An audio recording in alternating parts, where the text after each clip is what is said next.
Israel అంటే ఒకప్పుడు హీరోలు. మరి అది మనకు వచ్చిన సమాచారమో, లేకపోతే పత్రికల్లో ఫోకస్ అయిందో, లేకపోతే మీడియా పరంగా మనకి నోటీస్‌లోకి వచ్చినటువంటిదో గానీ, ప్రతి ఒక్కడిలో దేశభక్తి ఉంటది. తేడా వస్తే ప్రతి ఒక్కడు ఆయుధం పట్టుకుంటాడు. ప్రాణాలు పోయినా అవతల వాళ్ళ ప్రాణాలు తీయడానికి సిద్ధపడతాడు తప్పించి లొంగిపోడు అన్నట్టు.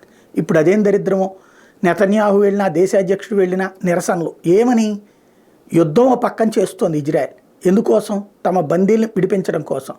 ఇప్పటికీ కొంతమందిని లొంగుబాటు చేసి అప్పజెప్పి మరి వెనక్కి తీసుకొచ్చింది. మిగతా వాళ్ళ దాని గురించి దారుణాతి దారుణమైనటువంటి డిమాండ్ చేస్తున్నారు.